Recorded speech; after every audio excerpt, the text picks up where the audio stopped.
Now, ladies and gentlemen, we are living now in a very ugly agglomeration, gigantic, ugly, hopeless place. Since I am an architect and urban planner, more conservative, and a critic, and a cultural historian, whatever it is at this age, I am really a broken man because I was a historian of Istanbul. The Istanbul is broken by itself, but I am broken with it. Anyway, I am going to speak about it a little larger. But I think, I hope that there will be a day and people will say, this gigantic and ugly agglomeration and concentration of human beings in this part of the world, as to say, it was like in old Istanbul. We say there was the most beautiful city of the world. Here, no longer exists certain minarets or whatever it is. It will be said for this city with 20 million people. I hope. It is not an utopia. There are lots of places like that. You know, the oldest town covered only inside the walls of 1,440 hectares. That was all. And there were, during the Justinian's time, I think 400,000 people. And later on, with certain there was Galata, etc., during the good Ottoman time, let's say the end of 16th century, early 17, there were about 600,000 people living in Istanbul. But the whole Istanbul, when I started to make a plan of conservation for the whole Istanbul, for the municipality, at that time it was only 20,000 hectares. Today, 550,000 hectares. So this is idiotic, it's a nonsense, it's a chaotic, unplanned, whatever. I'm going to tell you about this. In this initial surrounding at that time, the early Istanbul, there was medieval Galata, as you know, a small walled Genoese place, a walled city actually, small one. Then later came the Ottomans, and the center of Byzantine city remained, but in about 500 years, Ottoman city developed around it. But at the end, in 1970, it was only 20,000, including all Bosphorus, Golden Horn, Üsküdar, whatever it is, all this part, Kadıköy, and etc. All this together. Therefore, Ottoman times, Byzantine times, later Turkish period, altogether, until 70, it took 20,000. Istanbul. So after these 45 years, in 45 years, it became 13 times, 14 times more. It's incredible. It's incredible. When I completed my studies in Istanbul Technical University, in 49, Istanbul's population was 800,000. 800. Today is about 18 to 20 million. And this huge increase in population size of the city is uncontrollable. And we were unable to control it. As you know, we are not supposed to speak about this too much. But if you make a comparison with the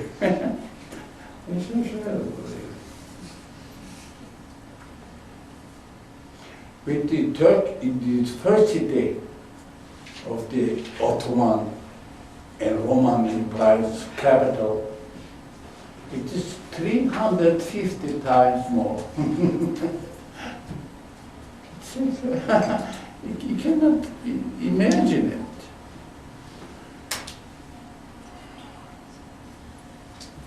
Certainly, this kind of ununderstandable development destroy physically the old city, obviously, everywhere, as everywhere, also destroy the human life, partly,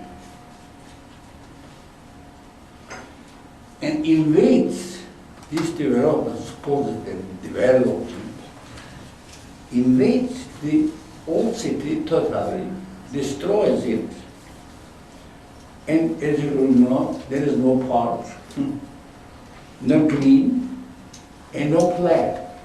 I have never seen any plan of Istanbul ever completed or ever,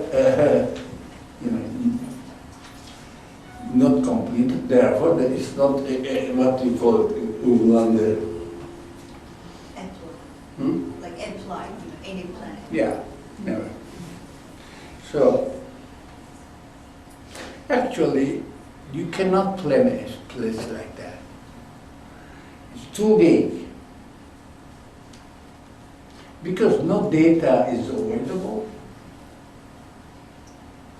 and there is insufficiency of elements, no competent planners. They are actually all sent away.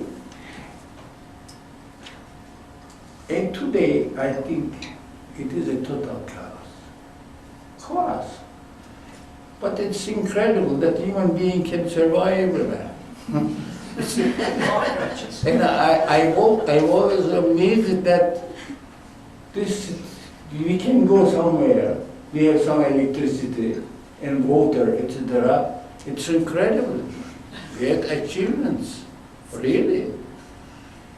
But it is, on the other hand, it destroys lots of other things, certainly. This is more complicated.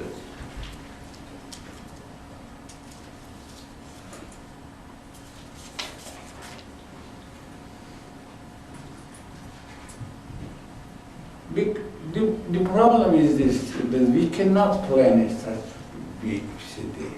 Even if you go to Paris, if you go to London, if you go to New York, they have no longer this much population and these large areas. No? Paris remains its core in the same place. It never changed.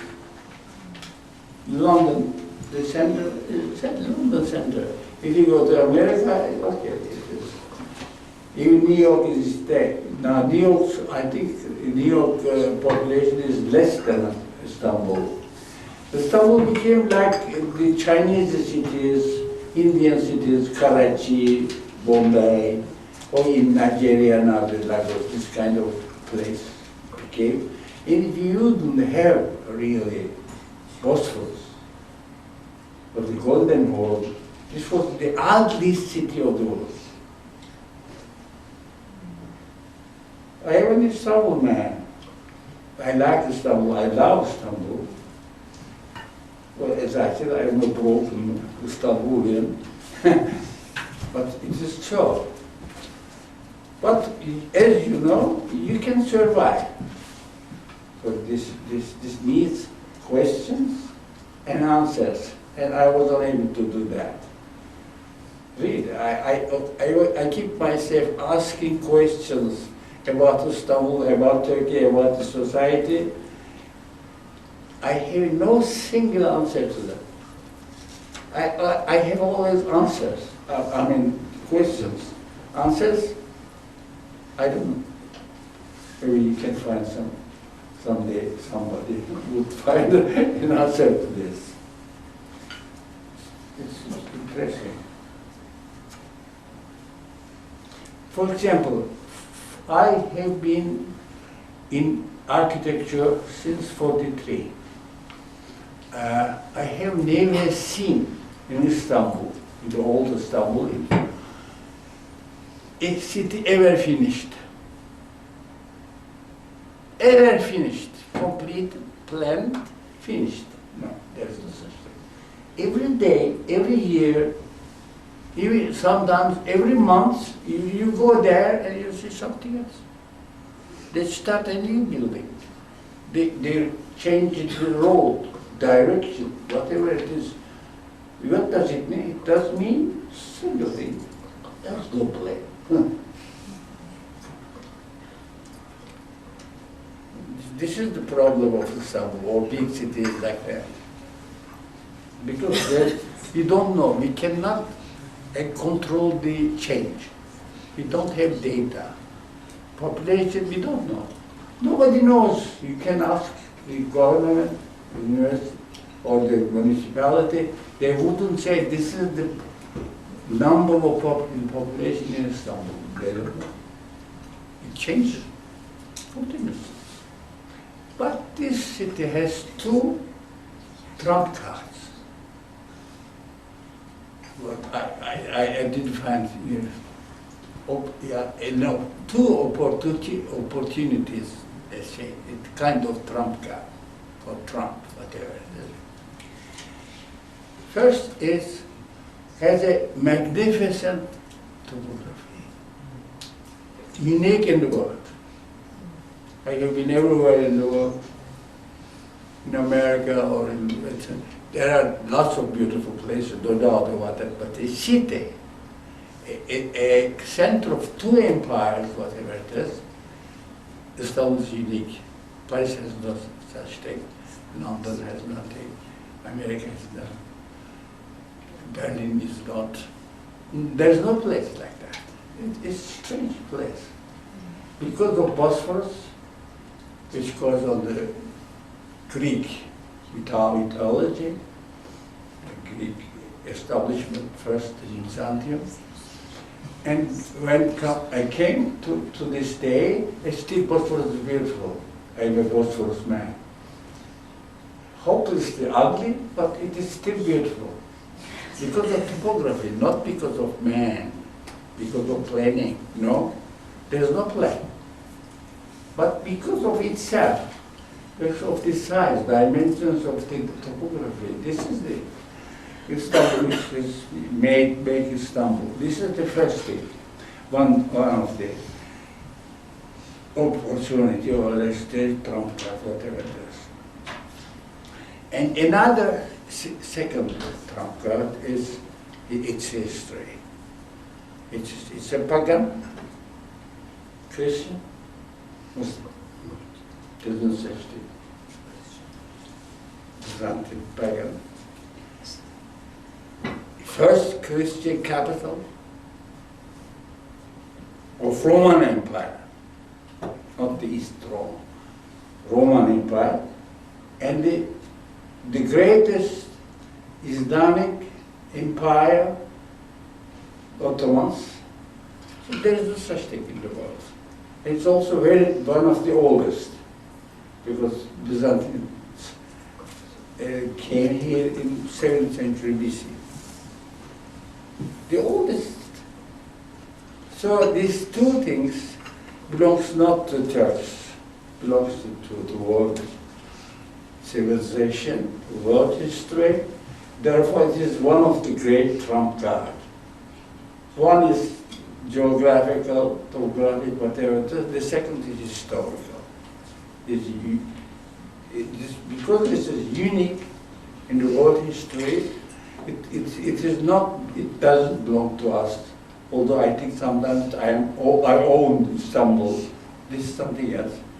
But it belongs to the world. Therefore, we cannot destroy it somehow. We have to find out a way to keep something of Istanbul.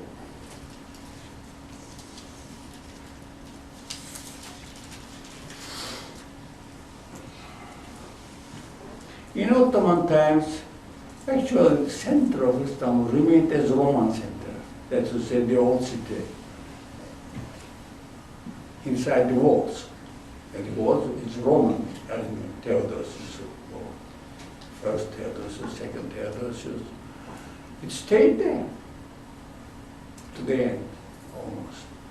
And then you have Galata, a medieval Genoese city, small thing.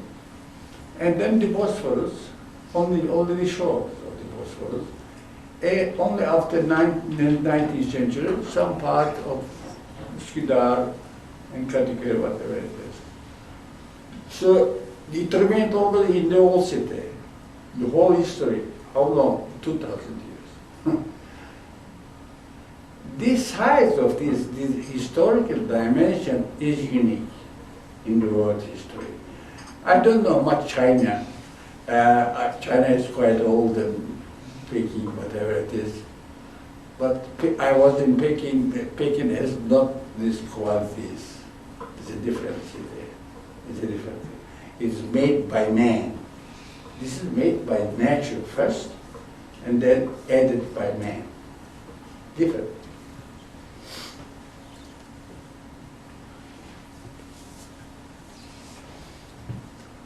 You know, until the end of 18th century, Istanbul, in Turkish times, remained Oriental, as its own characteristics, and developed something which is quite interesting architecturally. But after that, then the introduction of the Western ideas, styles, whatever it is, in the 19th century Istanbul, and afterwards developed a different thing. But now, it's terrible. It is interpretation of the West. It's hopeless. There are some good things, obviously.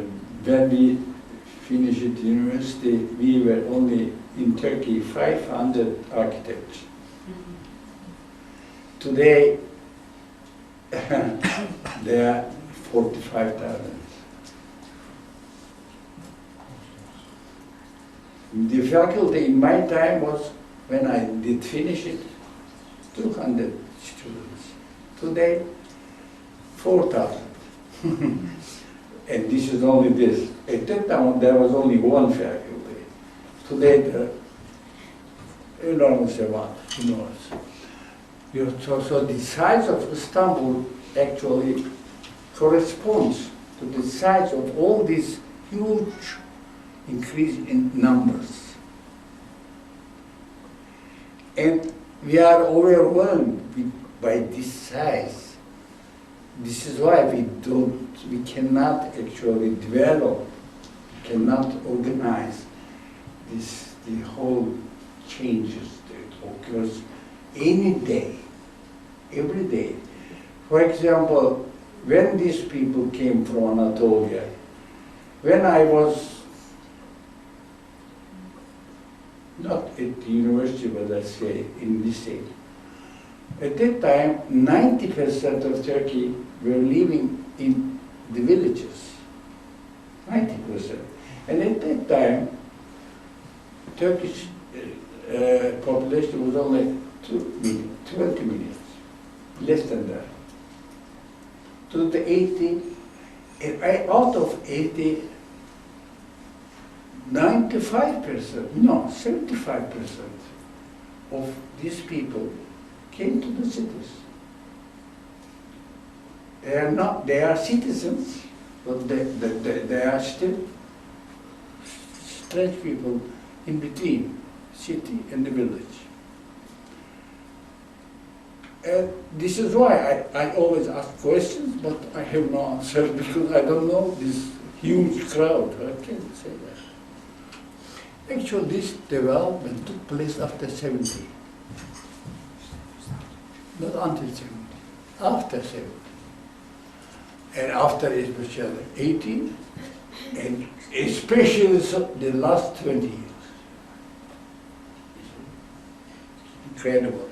When I finished the university, I went to the Bosphorus and Anadolu Hisarı. At that time, people living in the Bosphorus and the upper Bosphorus was only 50,000. Today, 1.5 million. This is overwhelming size. You cannot absorb it. You cannot understand mechanical dynamics of these things. This is why we are in difficulty. Not only this government, that government. Everyone is in difficulty. I am myself. I am now 90 years old. I am in difficulty. I don't understand. I am a historian of Istanbul. Architect, engineer, whatever it is, critic, whatever it is, but I don't understand. I know better America than Turkey. It's unfortunate because nobody analyzes and nobody writes. This is also another problem. In America, in Germany, in France, you can learn. They try to analyze. They have a completed understanding of the developing world, whatever. Although politics is different, but still, they do. We learn from them, and we try to find it corresponding things in Turkey. There's no such thing. Because it's a different country. There is no accumulation of Western accumulation in Turkey. Japanese, they read 25 books a year. Turks read 0.1 250 times less. So it does mean something, I think. It's incredible. Also, we had some terrible mistakes in history. We did not accept Renaissance. But without the Renaissance, without painting, without sculpture, without art, without literature, without music, you don't have science. There is no such thing. We don't know mathematics. We have no single Turkish mathematician, no single philosopher, no historian, no literate man of literature in the world list of people. No Turk. There are some medieval Arabs and some Persians, but no Ottomans. Strange thing. But nobody cares. We say that Fatih opened the university. It's nonsense. Because at the end of 19th, 18th century, if you look to the medrese, because there was only medrese, there's no other school. In the medrese, if you go to the curriculum of mathematical curriculum of medrese, it's less than a lycée mathematics.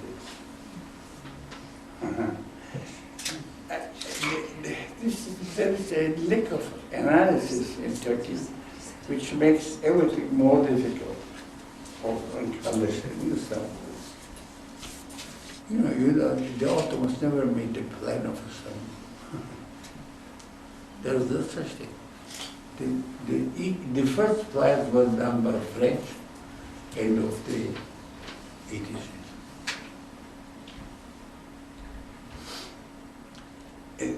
They didn't have mathematics, no mathematician.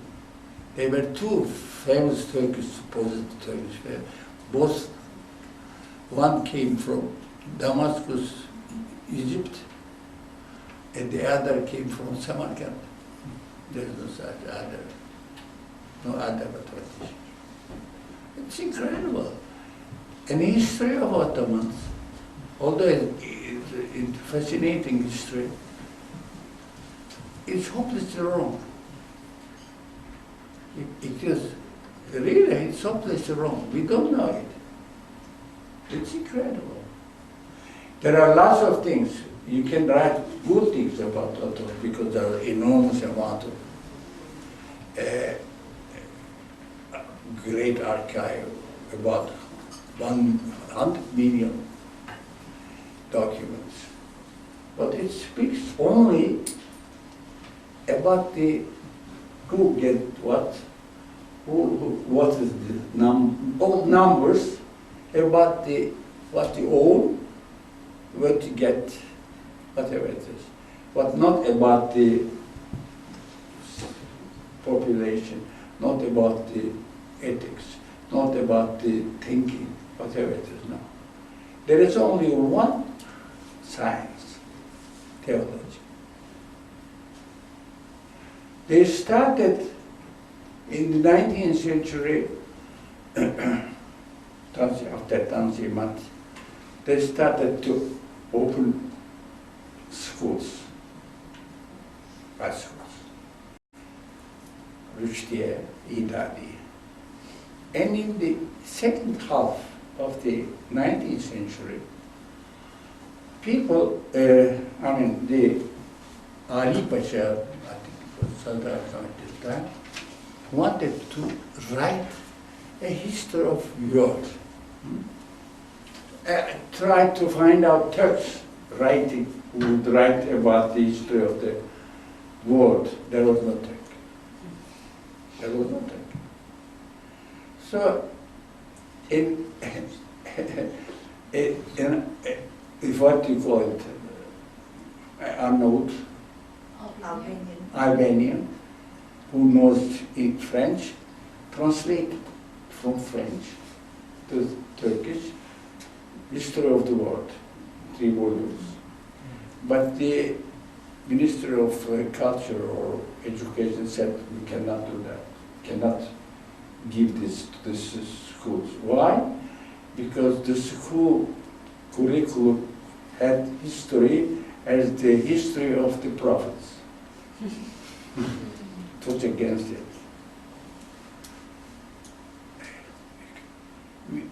Do you read anything about this in the school books of history? No, the rest is. But this is the essential thing about today's actual situation of the ignorance. This is the continuation of it. Anyway, this helps to understand Istanbul in your own way.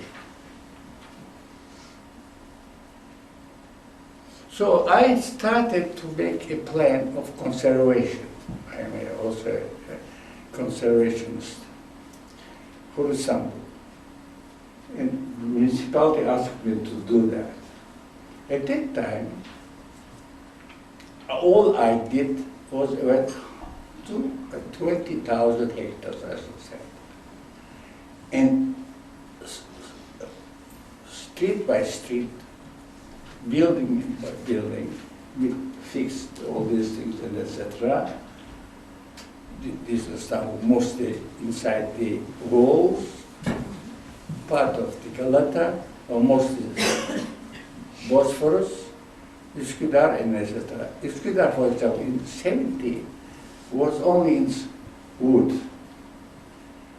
Most of the quarters in Istanbul, many of the quarters, were also in woods. 70 today. And I was, as a conservateur, I put down, and this has to be conserved, and this has to be protected, and first class, second class, whatever it is. You go there, and I am from this city. I go there, and there is 1% not concerned.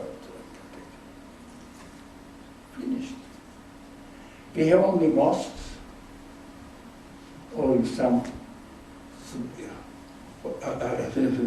it's a good thing to have Hagia Sophia, to have walls, to have a little something from the old hippodrome, and the gates of the city, whatever it is, or Galata Tower, whatever it is. Only mosques and dependencies. There's no such thing. Finish it. But if you go to Salzburg or Vienna, you lots of Central England, you see still people living there in Amsterdam, in Maastricht. People living there all the time. But we are too modern now, we developed enormously. So we destroyed everything old. Why? Because we don't have this historical consciousness. They don't know. They were peasants. They didn't know how to write, how to read. There was nothing to read anyway.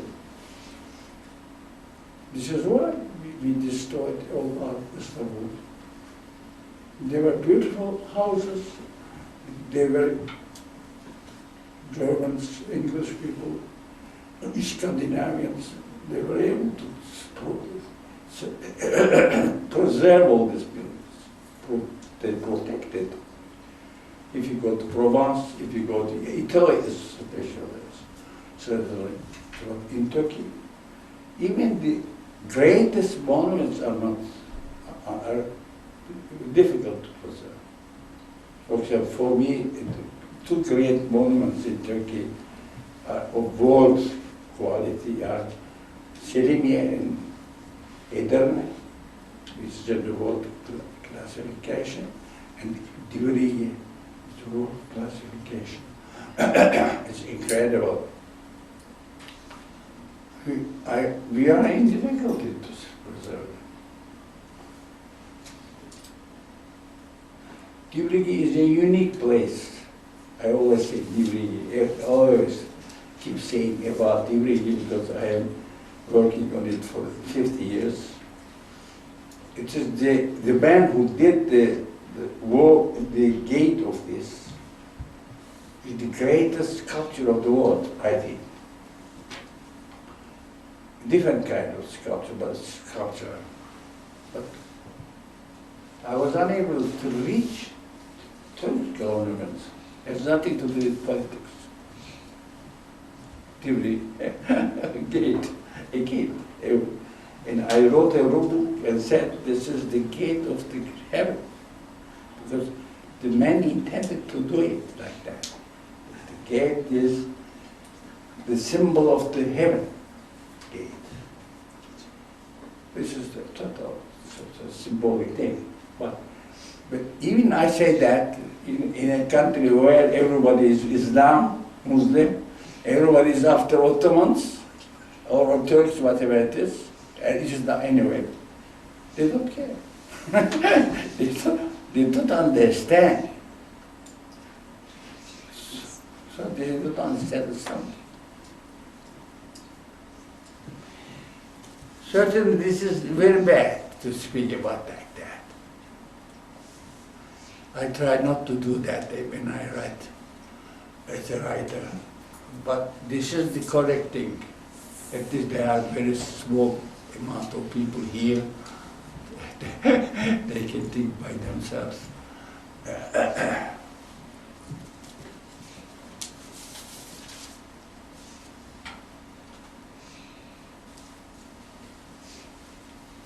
wrote too many things, I think.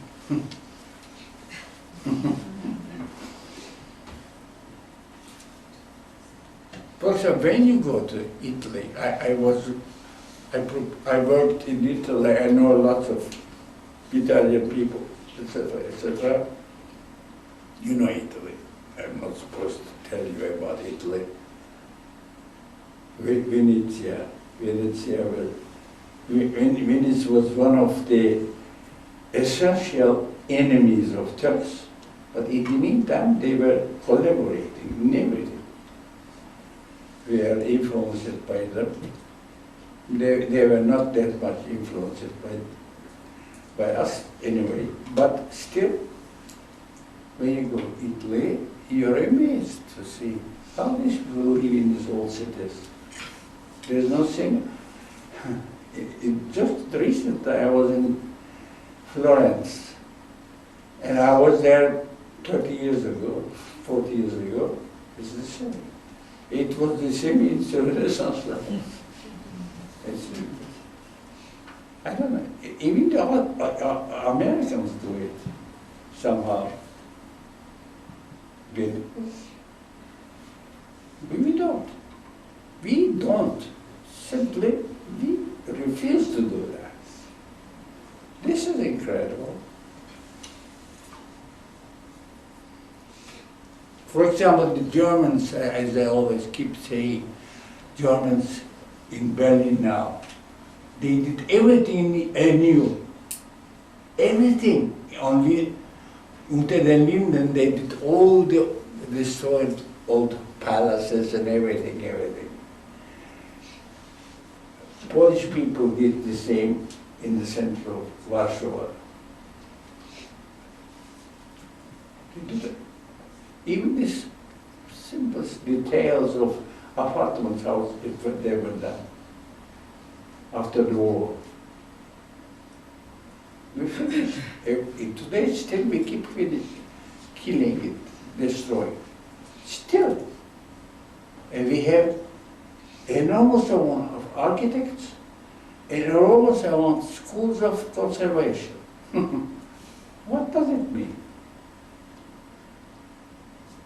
We have all the names, all the institutions, all the books, translated, whatever it is.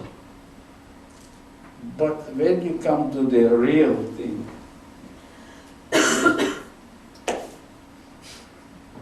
this discrepancy between the reality and the execution of politicians, unmistakable, and I am unable to explain it. This is the difficult thing in Turkey, and this is the difficult thing to keep Istanbul this way or that way alive. This is a kind of ownership.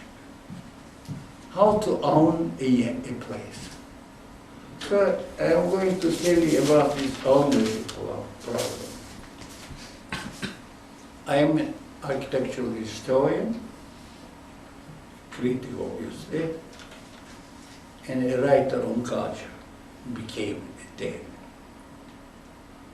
From Istanbul families, brought up here, studied here, professor here for 60 years, and resident in here, a man of Bosphorus. So I think that I own it. I don't have apartments or this or that, no, nothing, I have nothing. But I own its history. It is how you own it. The people, for example, they said, why they did this? Germans did again. All these palaces, you can tell them, all this, how they do it, because it is even against the restoration principles. Because we used to say, I was a professor of restoration, I used to say, you are not supposed to do something destroyed, you are not supposed to rebuild. This was against normally to all general principles of restoration. But why the Germans do it? If I would ask them in 40s, they wouldn't do that by principle of restoration. Today they do. Why the Polish did it? Because they own it. How they own it? Because they know their history. It Turks that know their history, they don't know. It's very important. so great a history. The Turkish history is old, 2,000 years. And people speak in Turkish dialects, whatever it is. We published before the English, Turkish dictionary in the 11th century. It doesn't have, somehow. I don't know why. Because people living in Anatolia who came now in the cities never learned writing or reading. This really, ownership is very important. If we would own it, because we would knew it, then we would save Istanbul. Today, no. It is like that. How do you own a city? If you lose something, not necessarily a material object, anything conceivable, and you feel missing it, then you own it, I say. If you miss it, you own it. A landscape could be a landscape, could be a nightingale, could be a flower, could be a monument, could be a way of life. Even, for example, since I am a Bosphorus man rowing in a small boat, like that, see, finished now. If I remember it, I own the Bosphorus. The way of life, I still consider that it is part of my life or my history, whatever it is. So it was actually part of the Istanbul, because the rowing things, they did all the time in Istanbul, between Üsküdar and Beşiktaş, or between Galata and the other side. Everything is rowing. We had lots of people working in the great war galleons here.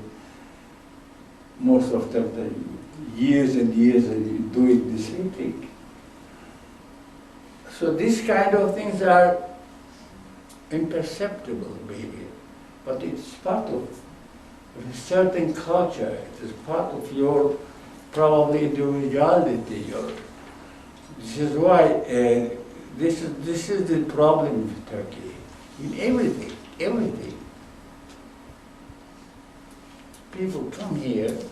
There is a park, 200 years. They destroy it anyway. They never do that in Germany. They would never do that. The people would object first. We don't do that.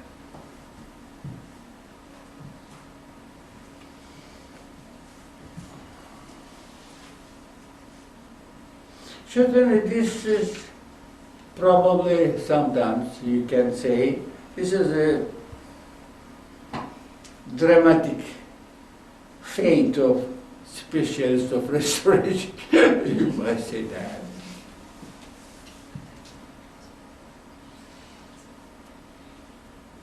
But this is not that, because I love this country which is hopelessly ugly. Why? Now I don't go to Ankara, because when I was in Ankara, I didn't finish their high school. At that time, Ankara had only 150,000 people. Today, 6,500,000 or something. And I don't know Ankara. I don't want to see it. I was in the whole Anatolia as a historian of architecture. I don't want to go and see again Sivas, this or that. It's kind of an ownership, lost ownership maybe, but it's still not.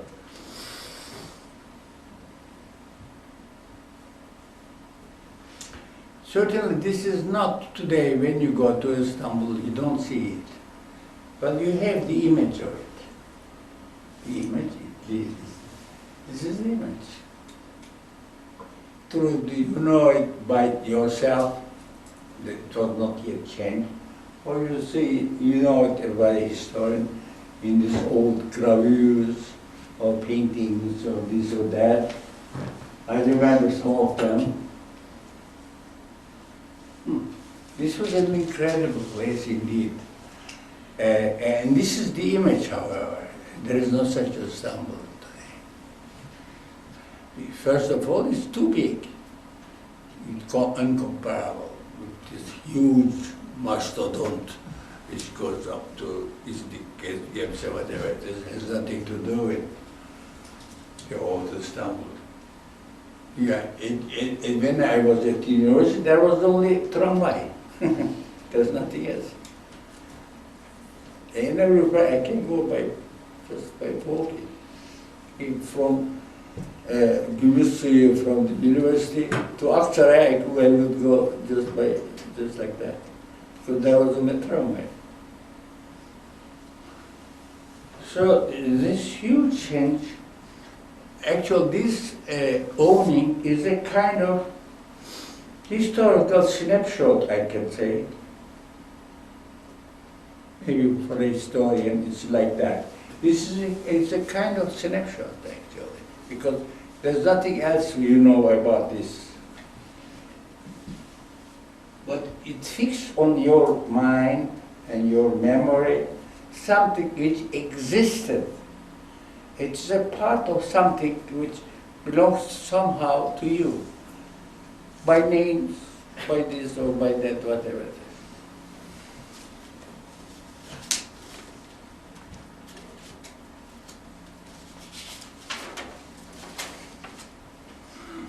Obviously, there is a memory of place, which is very important. In modern historiography, actually, memory of place is very important. Now, maybe the beginning of a new methodology of writing history is important thing. Also, when I was writing the last book is on Constantinople, Istanbul. I wrote before longer histories of that, but this was a different kind. And then when I started to write about as a history of city, I decided not to do that. I couldn't do that. Actually, a long time ago, when I was first time in America, I went to California, in Berkeley, in Santa Barbara, and Los Angeles. I gave 3 lectures, and 2 of them were on Istanbul. Especially in Berkeley, people filled the whole amphi, and enormous amount of people. They were so enthusiastic about the history of Istanbul. I was also very much, I felt that it was a great thing, whatever it is. But now I cannot do that. There is no such thing. At that time there was some 50, about 60, 64. 64, about half a century ago. There was Istanbul. There is no such thing now.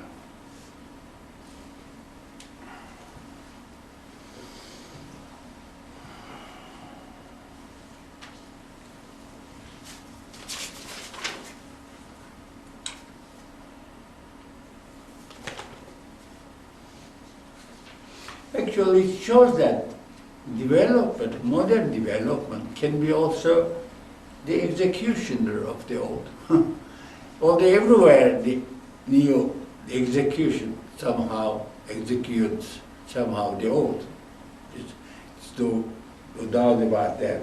For example, Otto executes the old cities. The idea of cities is finished. What? This is terrible. I don't think with this automobile any city can survive. No. But still, we don't cherish, we don't abandon the cherished treasury of Istanbul. Why? I said before, by two reasons of it. Because we lived by it. Otherwise, we don't live it. We can be like animals. Without memory, we are animals. Man is not animal because it has a memory. Right? It's normal. So you forget your memory and you are not man.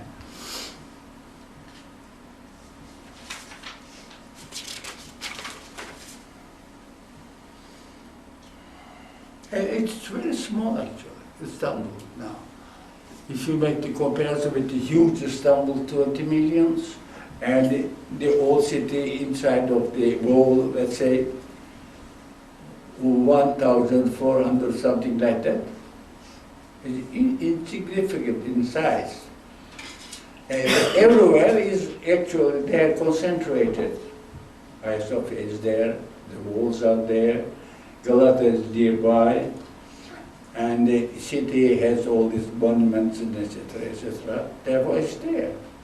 So but the city is not there. What we are doing, what we are supposed to do. So this is just a few more words about what to do there.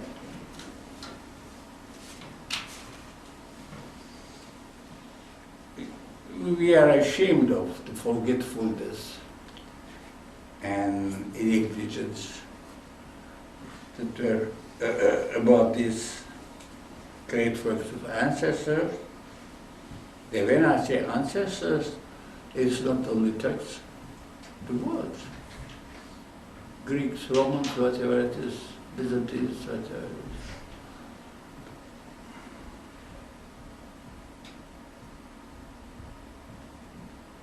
is. What you can do is this.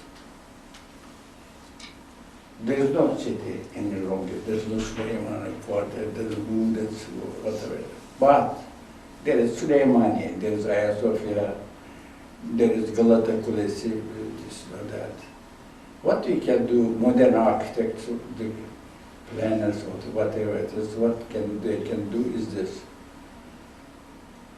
To start from Hagia Sophia, or to start from Süleymaniye, and to prepare a new special planning around it, according to existence of Hagia Sophia, or existence of Süleymaniye, or existence of, let's say, part of the hippodrome, or this or that. There are not so many, but there are great importance for us, for the world. So there's a new kind of planning, there's a new kind of urbanism, multi-city, taking only the elements which left from the history, and around it provide a special development which makes it flourishing, became part of the whole thing. I think this is difficult, and it needs quite a elaborate development in theoretical ways. But still, there is only way, because otherwise the city finished, the buildings also will be finished. Because when there's a building and there's a space around it, okay. But if you make it like that, and this also will go. Simple. So, we have to superfluous vegetation around the main thing. We have to keep. This again seems utopical, obviously. If you say that all architects or urban planners and everything, everybody would accept it, who would decide at the end? The politicians. what we are going to do with these politicians. But still, I think from a more general point of view of civilization, this is so important. Any party, any politician doesn't mean anything. We prefer probably here a utopia that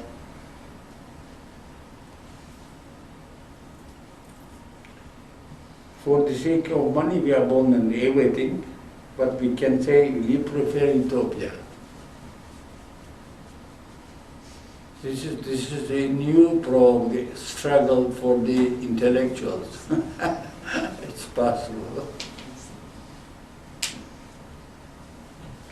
So, as you see, I hear lots of questions.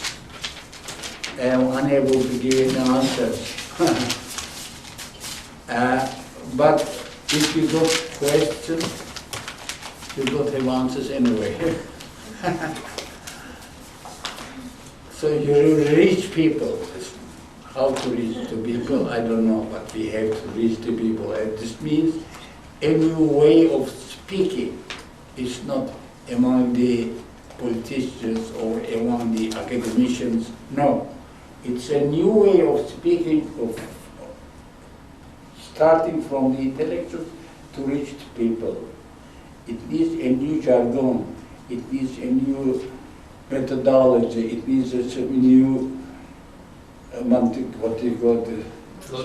Yeah, it's quite really. This is why I said the old city, not all city, the old world is finished, including the West, because they tried hard to keep the old one.